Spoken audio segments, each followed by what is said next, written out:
let's look at the prefixes inter and intra, and let's use them to understand the forces that hold the tiniest particles of matter together, atoms and molecules.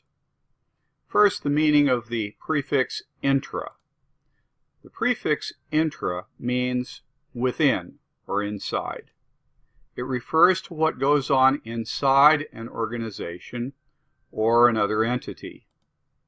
So in the atom, the smallest particle of matter, there are forces that hold the atom, the pieces of the atom, together. These are called intra-atomic forces, forces between the positive charges of the nucleus and the negatively charged electrons that inhabit the rest of the atom. Intra-atomic forces. They are Coulombic forces, plus to minus. Now the meaning of inter. The prefix inter means between. It refers to something going on between two things that are similar.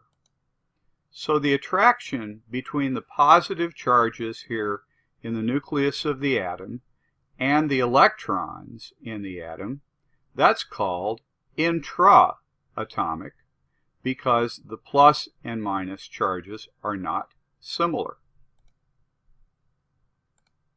But the attraction between one atom and the next in a molecule, here we see a molecule of hydrogen, those are inter-atomic because the atoms are similar, and the attraction is between two similar things, two hydrogen atoms. Now, let's give you some examples of inter and intra words that you might already be familiar with. Medline Plus says, in their definition, intravenous means within a vein. Most often it refers to giving medicines or fluids through a needle or a tube that's inserted into a vein. You may know this as IV medication or IV nutrition.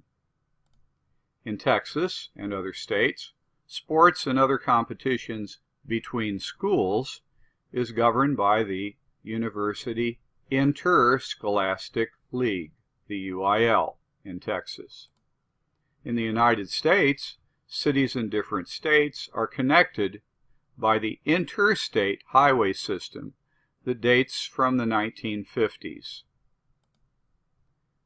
Here is an example of an intravenous supplying of medicine or nutrition. It's supplied within the veins.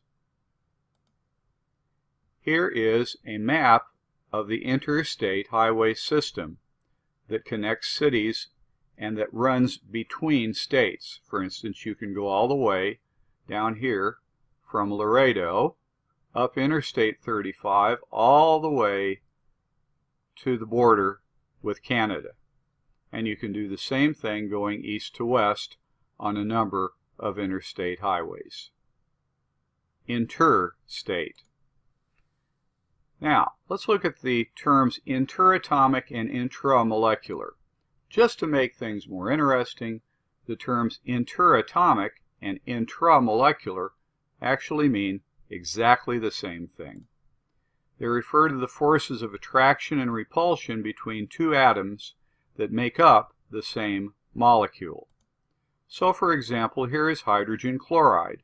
We can see plus charges and minus charges in both of them.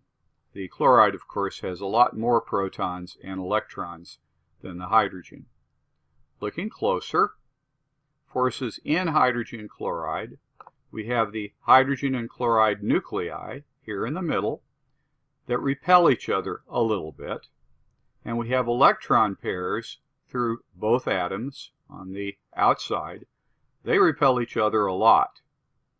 The nuclei each then attract all the electron pairs, so you have plus to minus attraction that gives a net attraction between the atoms.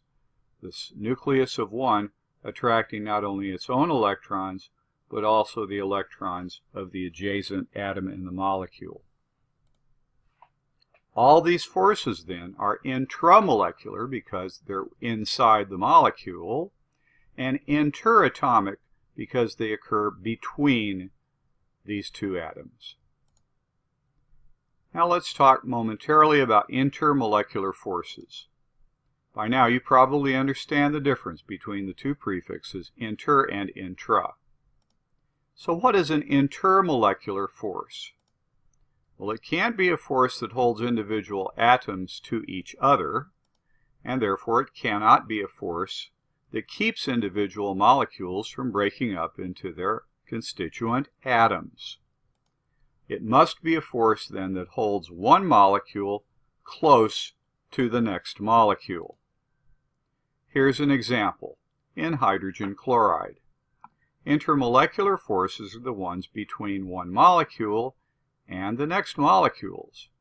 So these are forces that hold the molecules close to each other. They hold solids and liquids together. They're very negligible in gases. In fact, we assume they are non-existent. And these intermolecular forces are much weaker than the intramolecular or intraatomic forces that we call, for instance, covalent bonds. That gives you hopefully a real quick vocabulary introduction to inter and intra.